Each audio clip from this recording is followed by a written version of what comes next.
Bigfoot investigation techniques. This is sort of picking up from spiritual Bigfoot in the presentation I did earlier. This is part 3, where we talk about how we go and do things. And if you haven't seen part 1 or part 2, it doesn't matter. But hopefully you get interested enough to go back and check out that. All right, so we're going to start out here a little slow and get into it. So we want to start things off in daytime investigating, but also still some of the things that you're going to typically do, maybe basics are not the right word, but you need to start somewhere, and that leads into being able to look into some other things.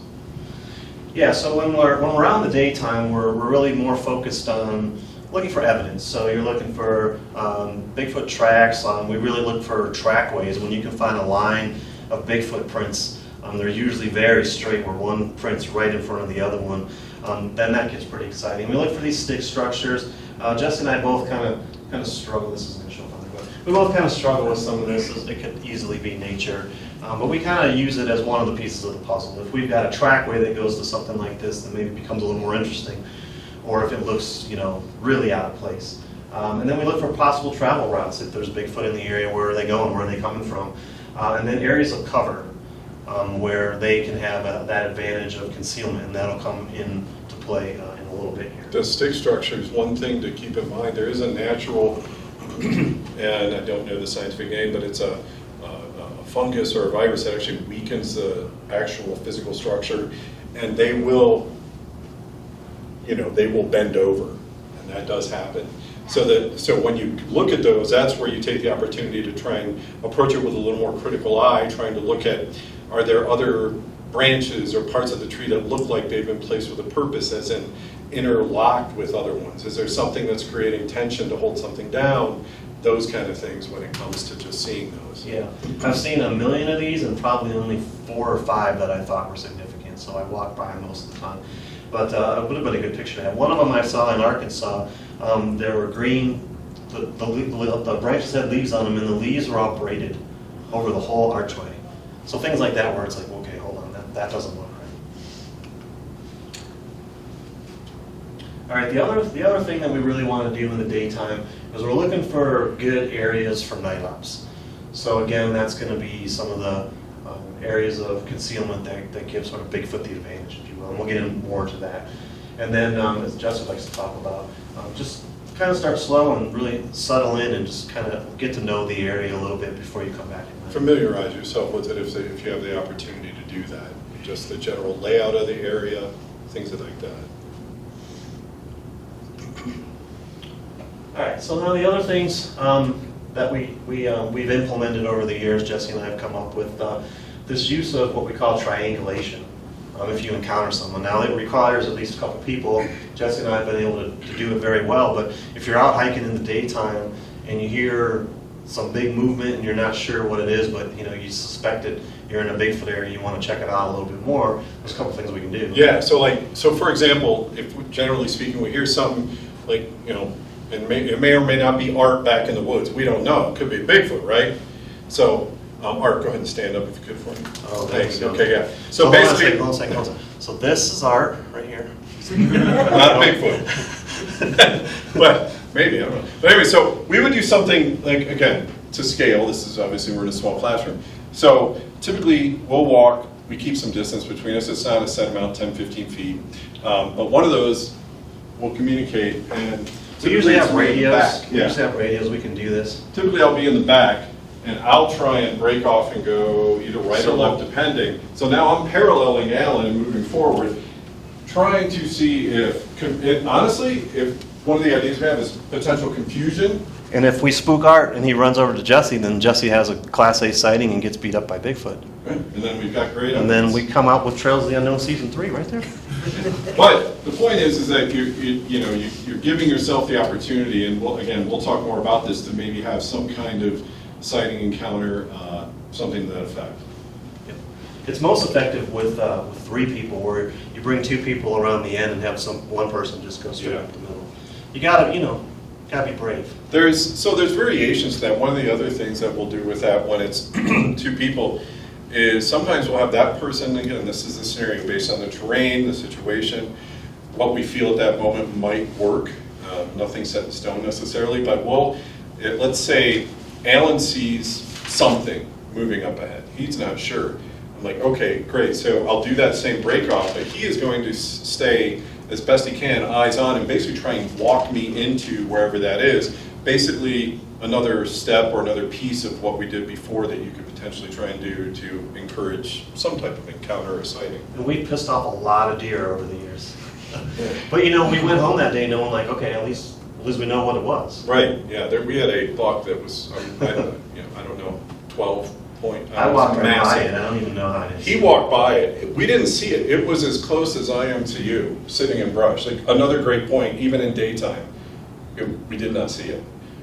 We're quiet, we're walking, we're just walking, right? And then, but it took off in between him and I. Yeah, it was pretty, that was, yeah.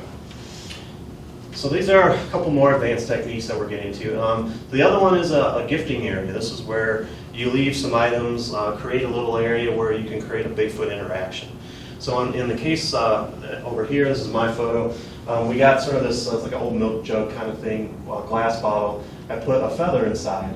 So the only way this feather comes out is you have to turn this upside down and shake it out. And then I put this stone from my collection and then this little Bigfoot sign just as a, to try different things. You can't go wrong with this. You just try different things. I would really highly advise limiting food. You don't want to put a chocolate bar out there because you probably kill a raccoon because they'll eat it and it's not good for them. So, we try to limit that. So in this case, there's our little gifting area. We're trying to initiate contact for them to play. So I came back a few weeks later and it was the same. And I came back a few weeks after that and everything was pushed over. And this is tucked inside, it's hard to tell from here, but this is tucked inside some rocks. And there's a rock arch, and this kind of goes back into it a little bit. So this is in an area, it's 40 acres up in the Rocky Mountains. It's double gated private property. No one's back in there playing around. It's hidden under some rocks, no one's gonna find it. So it's really a challenging place to try to locate something like this. Anyway, I came back the second time, it was all knocked over, the feather was gone. So I'm like, wow, that was really interesting. So I'm looking around, and right down about here, if we were put to scale, there's some rocks that come down, and there's a little crack in there, and the feather's tucked right in, perfectly in that crack. So it was in a place I could find it, but it was clearly removed somewhere else. And the back side of this is protected from the wind, so it's not like the wind just blew this all over and knocked the feather down. So then we proceeded to work this site for a little while. We didn't have any other interactions, so we left it alone for probably 6 months maybe. We went back in November of that year. We went down to the gifting site. This is a whole other presentation, but I'll bring it up since we're here. And there was a mutilated deer right here. The head had been removed, the hindquarters had been cut open, and some of the internals had been removed. The legs had been clean cut off. And it was just laying right in our spot here. No blood, no signs of drag marks. It was just like it just dropped from the sky right in. So we made a whole movie about that. So that's the only contact in the Rockies if you're interested. Not to plug that, but there's a lot more information about that. Yeah. So you never know what you're going to get with a gift, is my point. Is there more? Well, I can't remember. No, but so developing a pattern about creating that. And this is, if you have a dog, a cat, or other pets, and you could, let's say you can come home at a consistent time from work or whatever that is, maybe it's 5:30, whatever. That animal doesn't know it's 5:30, but it knows from a repeated behavior pattern when you come home. So translating that, taking that into this, if you can, we may have not set the best example by saying we came back 6 months later, but life happens, right? Other things go on. But if you can find a location that you want to try to, then there's no set rules to the gifting aspect, but creating the pattern, like I go here every Sunday at noon, whatever the case might be, if you have a location you go to, try and stick to that behavior pattern. Just to create that sense of if there's something out there, it's going to at some point start expecting you to be there. Again, giving you the opportunity potentially for something to happen. And to your point, we didn't do a good job at that, but what we did do is I had a Native American drone that was special. We won't get into all that, but every time I showed up here, I gave three 3 beats on the drum. I'll just establish that pattern, hoping that they would try to interact with us in some way, gifting, and recognize that we were who we were, try to establish that relationship. And you can do that even though you don't realize you're doing it. You may not even know that they're paying attention, but they definitely can be. All right, so now we're getting into nighttime investigating. So I think I think we it's need to time. prepare for that. Yeah, Go ahead. it's time. All right, let me go take care of this real quick. Nobody's here to the dark. So we gotta have the proper tools for that. I'm gonna run into a chair and walk it back up. So we usually, and we'll talk about this next step, we usually use a red headlamp, so here we go. I think, We gotta set the mood here. yeah, I think we're doing all right. All right. Yeah, sorry. I'll try to put this so it's not shining there. I don't want to shine it. Oh, this is another good thing, okay? So you could, while he's getting the mood set here, I'll talk a little bit about, Well, hold on, I think we're almost, are we ready? hey. they Wait a didn't- minute, oh they didn't yeah, bring any red you headlamps. guys didn't bring red headlamps? I thought that was in the thing. I thought I said to bring. Hey, I got you covered, all right? Got I it? got you covered. All right, here we go. Oh, all right. I got you all covered. I gotta This do looks one of these good. one by one though. Okay. So the thing here is, with red headlamps, and I don't want to jump too far ahead here, but the first and easy thing is try not to, regardless of what red headlamp you have, what kind, what brand, the lumens or how bright it is, try not to blast your partner in the eyeballs with it. I've only done that 6 to 32 times to Alan, and every time I feel a little less worse. But, What was that? nothing, sir. But yeah, so this is really kind of what we were saying, how the daytime stuff All right, perfect. can really help get you set up for all the nighttime activities, which is, well, it's a whole nother ballgame. Oh, thanks, I'm illuminated. That's now. better. All right, perfect. All right. All right, so for the nighttime, we don't bring any weapons. We used to carry some bear spray just in case.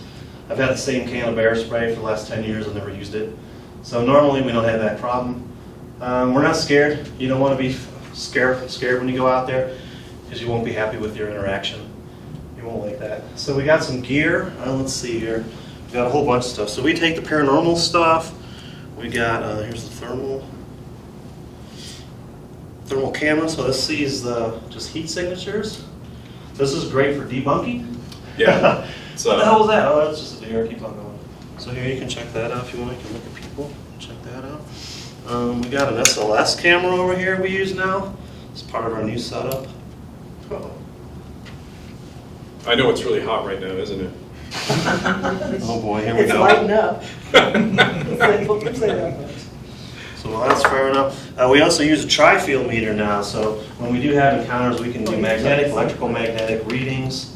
And this kind of ties into a little bit about how we tried to, on our own, try and broaden some of the ways that we do this. There's a lot of, I guess you'd call it almost standardized or typical stuff that folks use going out. So we've tried to. We use our REM pod sometimes now, which is ghost hunting a piece of equipment. We kind of just get it all out there. And we still carry, That's good. like we've still got, just so you know, we have the red headlamps. We still have, your basic white lights to use if necessary. But with that, we also carry infrared illuminators as well if we go. That helps see a little bit further and actually bring some clarity to those when we're using the equipment at night. And the SLS camera, I see this on the ghost hunting shows.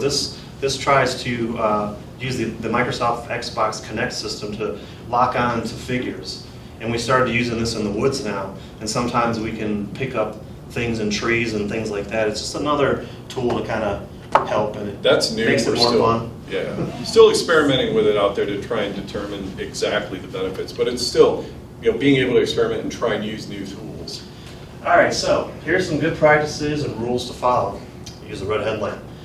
Does anybody know why? So there's a lot of reasons why. This is actually one of the first and most basic things we teach. Number one, it's a lot less, it's not bright. It's not as bright. So your footprint in the woods is a lot lower.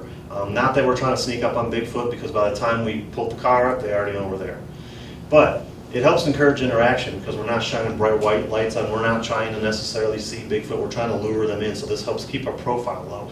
The other thing is, one of the things that we'll do, and I didn't put this on this list, but we should add this, is when you hear something as a group, your group leader will kind of put their hands up, and then you all kill your lights. And when you do that, your night vision is mostly preserved, and you're not blinded from your white light. So you can still kind of see in the dark. And then this is another way to help lure in. If something's happening, we kill all the lights, let them have the advantage, and we'll get into all that too. You want to do the... Oh yeah, so one thing that we like to do a step beyond that is if we hear something, so Art, I'm going to ask you to help me out here again. Let me set the scene. It was nighttime, it was dark.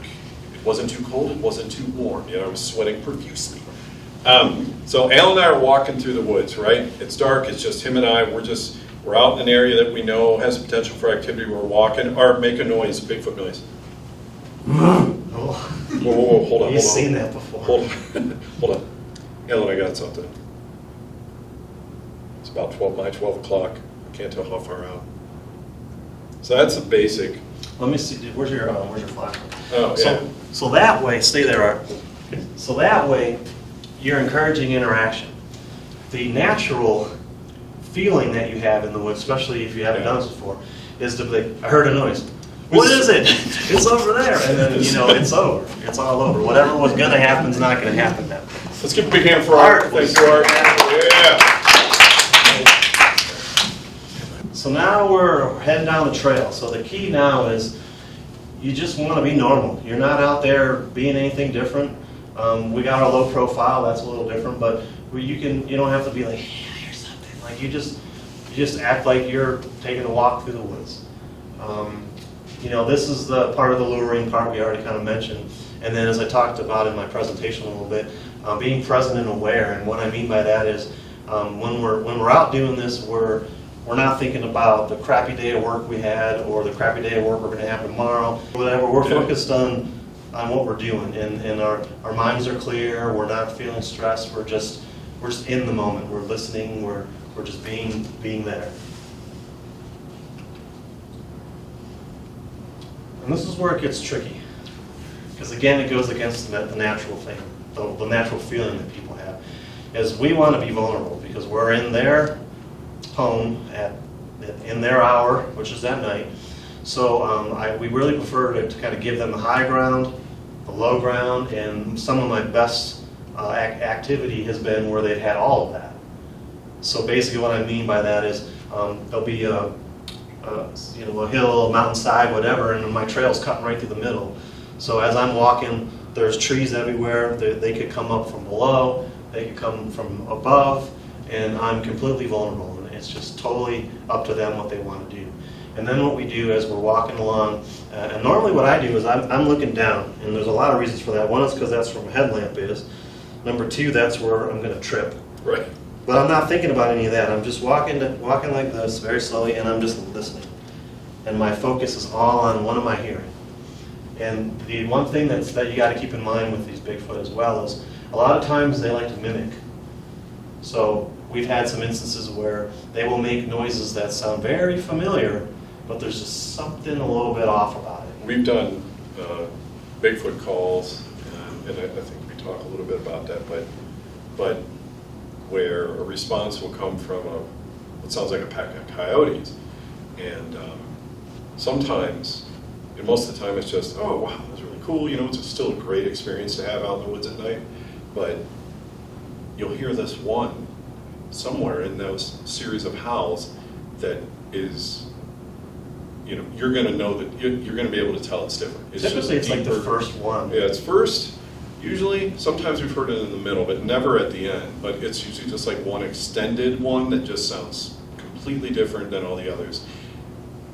I can't give you a good explanation for that. I'm not absolutely saying it is, but the fact is that we've heard that occur, and it isn't every time, which makes it even more intriguing.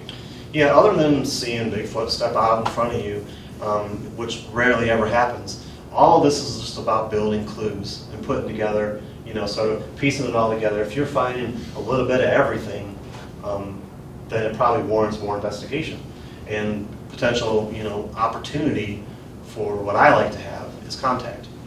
As you saw in my talk earlier, I'm not the guy out there gathering footprints. I like to have interactions. I like to have rocks thrown at me and all these different kinds of things. Okay, so as we're walking along, nothing's happening tonight. There's some things we can do, and you've seen this on the shows, but it works. You can attempt communication, so we can do wood knock. We can take these little baseball bats and you hit on the tree and it sounds like wood knock sounds. We can do whoops, which is what a Bigfoot noise would make. They make a howl noise. You can also imitate that. The language is a lot harder, but you can do that. And whistling sometimes works too. I've taken that up. You whistle in the woods sometimes, you'll get a whistle back, and it's really interesting in the middle of the night.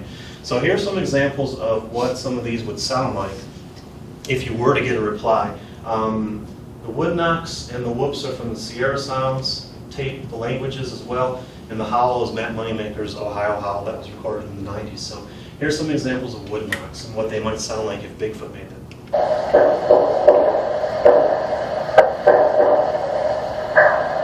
Hear that one right there.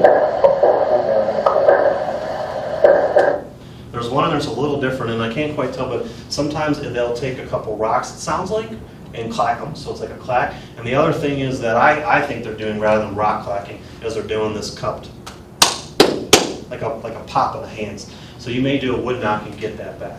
The other thing to keep in mind is if you initiate contact or communication with one of these, you may get a different one back. So you may wood knock and get a whoop, or whoop and get a wood knock, or whatever. It doesn't really, there's no rules to any of this. Here's what the whoops sound like. I have heard this in the woods in Ohio.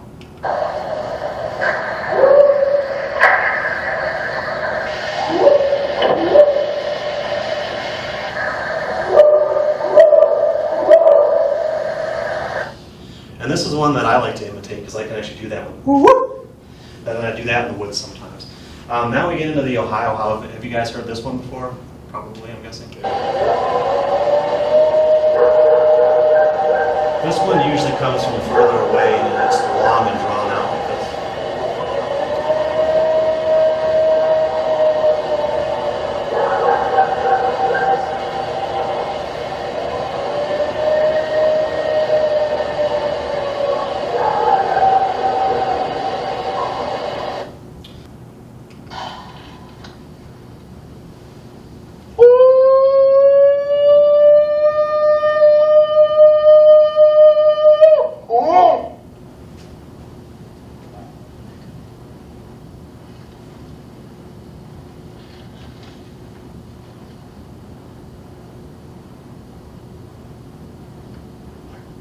Response. So this was recently up in near Bailey. Jesse likes to do a Bigfoot call, and he did one. The audio is impossible to enhance, but we got a response that night, and it was a really interesting. I don't know. It was sort of a howl. It was way off in the distance. It's on there. You'd have to put headphones on to really hear it, but that's an example of how communication in the woods might go. The other thing, again, I say meditation here, but this is more what we already mentioned. It's more just about clearing your mind and making sure your focus is on what you're doing. Because really, ultimately, the thing that's probably going to happen more than anything else is you're going to hear stuff. And you need to be able to be focused enough so that when it happens, you hear it, and then you hear enough of it and understand where it came from to try to, figure out what it was and kind of take it from there. Yeah, you want to give yourself the opportunity to have a rational decision-making process at that point, because the natural thing is like, oh my God, what did I just hear? I'm going, bye. Because it's like you're in the woods, it's dark, and you may even be like, well, I know there's bear out here, there's potentially mountain lion, or whatever you got going on. So the idea is to allow yourself to relax and kind of working off what Alan has here, same concept, another way to look at it. If people in the military sometimes are doing, say, they're going to be dropped off on a helicopter, whatever they're doing, they're going somewhere, they're going to get to a point and they're just going to drop and they're going to sit 15, 20 minutes. And it does essentially the same thing. You relax, you allow your body to adjust to the natural surroundings because it's dark. You're going to need to rely more on your hearing, sense of smell, and whatever night vision you can have. So it's the same concept. And I guess, do you have that there? I think you've said it before, is like being present Yeah. in the moment, but Smell's another good one too that we don't touch on in here, but a lot of people talk about Bigfoot having this awful smell, but that's fairly rare actually. But we do have times where you're walking by and you can just, there's a different kind of, it smells like maybe like an animal or like a dog or something, but it's another clue. I think one of the things we've smelled out of just, that was out of the ordinary, once or twice we've encountered this that I'm aware of, that I recall, is like a wet, stinky dog smell, is the best way I can describe it. Could it have literally been a dog or a coyote or, yeah, it could have been, but we've only encountered that a couple times, and this was way in the woods in Ohio before, so something else to be aware of. Regardless, it's an indication that we're not alone. You're right, Whatever. exactly. Okay. So we're out there now, and now we're trying to figure out, is something happening or is something not happening? So one thing that we'll notice, again, we're really focusing on listening at this point, is as we're walking through the woods, you can once in a while you can hear, something's running off, a raccoon's running away from you or something. And all of a sudden you're like, that was a louder noise and it sounded like it was coming towards me. So now we're a little bit heightened. And a lot of times when this happens, in one instance I had, it sounded like it was a Bigfoot. It sounded like it was in a tree, and it sounded like it jumped down from a branch to the ground, and then it followed us, because you could hear a huge thud as it hit the ground, and then you could just, as we moved, you could hear it move. And it followed us for quite a while. But a lot of times, I would say most times, if you think you're there, in the right spot, Bigfoot's made an appearance, he's not visible, but he's close. There's probably more than one. Most always, they will try to kind of surround you. So when you're listening to this and you finally convince yourself that, yeah, something's coming towards me, either you or have someone else in your group focus on the back. And not to say you're in danger at this point, this is what they do, this is what you want. You want to bring them in. But they will surround you. The last experience I had in Ohio 2 years ago, that was the last time we've been there, our last Bigfoot Adventure Weekends event. We had 3 to 4, and you could hear them. It was like every time you thought you kind of figured out where everything was, you heard something else. You're like, oh my God, is there another one going on up here? And they literally just they come in. It's fun for them. They're really intrigued by what we're doing. These idiots in the woods with the red headlamps. They really like that for some reason. Curious like a cat. Yeah. And then I mentioned on here, you get what you get, and this is really important too. It's whatever interaction, if any, that you're going to get is totally up to them. You can do whatever you need to do, but you're only going to get whatever it is they may have that night. I've had instances where I've had groups of people out, and we had rocks, these little pebbles coming through the trees, landing at our feet. So we stopped to investigate, and we were on the road, and the woods was really thick right on the edge, especially with all the undergrowth. And you could catch some red eyeshine once in a while in between as the wind was blowing around. But these rocks came out of the woods probably every 30 to 60 seconds for about 45 minutes, constantly throwing these little rocks. We weren't in danger. I had kids with me, and I didn't feel the need to run away. But then at one point, there was someone noticed something in the other direction. So we kind of turned our focus to that, and we could see, and this is oftentimes what I mention here, your sighting, if you have one, it may not be like, there's Bigfoot. You're going to see this flash of something darker than the woods, and this is what we saw. Something was darting back and forth across the woods. You could just see in this little black area something blacker flash back and forth, and you could hear something moving around. And that may be all you get, but that's a good indication. So this went on, like I said, for about 45 minutes.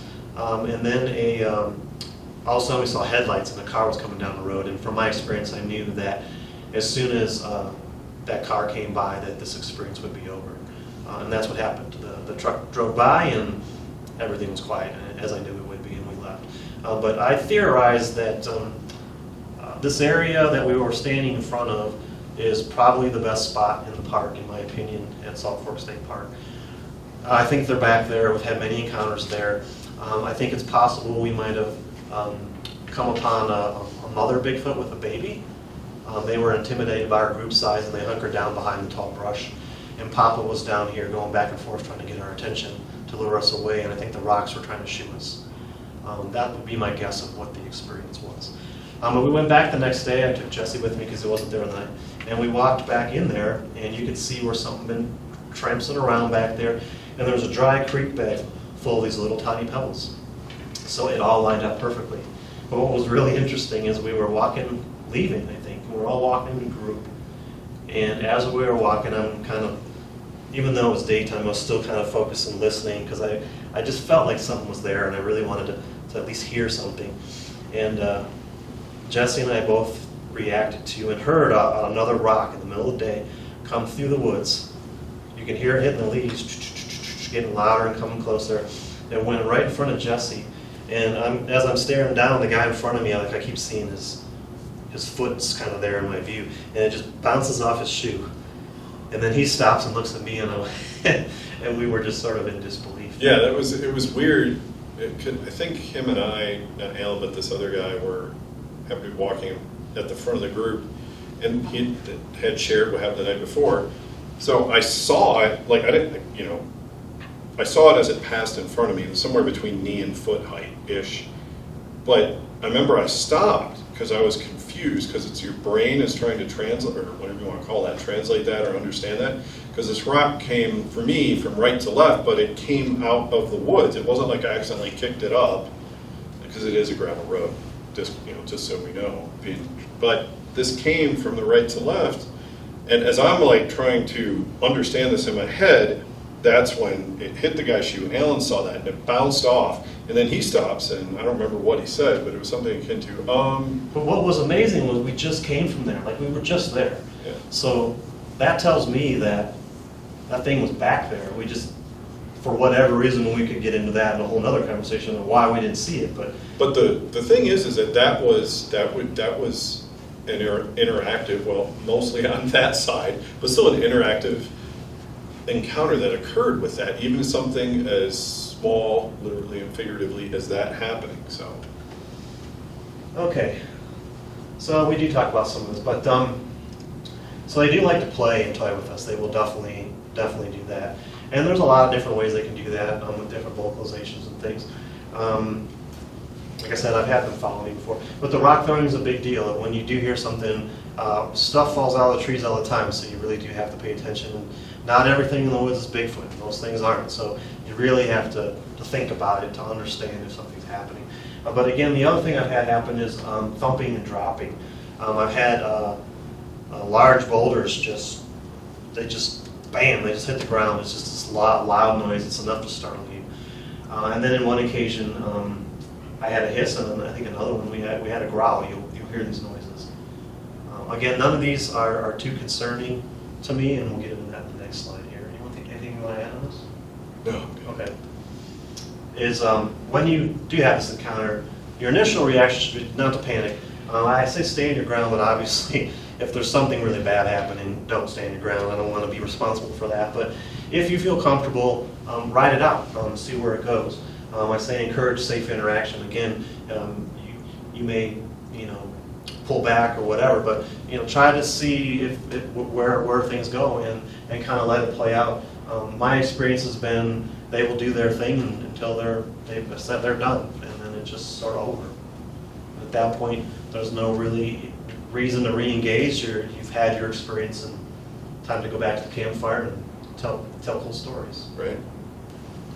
And this is really important here, like we did. Go back the next day. If you've had an encounter, follow up, look for prints. Again, like we said, look for rocks, tree branches, disturbed areas, and then I'll let Jess talk about this next one. Yeah, so this is like kind of a little bit of a pet peeve for me, so I'm going to apologize to everyone in advance. Facebook groups, whatever it might be, Instagram, all these places that have these groups and people share photos and stuff, that's great. But my issue with that is I see a lot of people post these pictures, and they may claim, hey, I've been doing this for 20, 30 years, or I'm an expert, whatever they want to call themselves, that's fine. My issue is that not nobody, but a lot of people don't do this. They don't put something for scale, and it needs to be something consistent for scale. Your That shoe takes- doesn't work. No, Everybody your shoe remembers doesn't your work. shoe does. Everyone know what this is?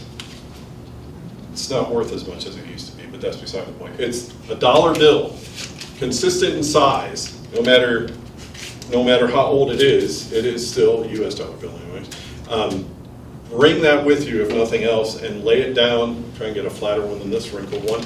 Lay it down next to what you're taking a picture of for an example, because then you're going to be able to see the size reference. It's going to add validity to the story, and just always have something with you that you can set. Not your shoe, not a sock, not a flashlight, not, Yep. so. Yeah, if you lay a dollar bill next to this, we know how long it is. We can take this photo in Photoshop, kind of cut that and lay a bunch of them, along the way, and you can eventually kind of figure out at least pretty darn close on the size of the prints. And those can come in handy knowing the size if you do this for a while, because you may be trying to track an individual creature. It's one of those really simple things that you can do to help yourself. Okay. Oh, so the woods, let's go! So if you guys have any questions or anything, you can turn the lights up. Oh, thank you. We'd be glad to get into more, or whatever you guys want to hear. Yeah. Are sightings more common during the day or at night? What's the likelihood of seeing? I would say that normally a sighting would be rare, but it probably is more likely to happen in the daytime because you can see better. And not as many people are out doing this at night. But I would say you're more by far likely to have some other kind of encounter at night. No, yeah.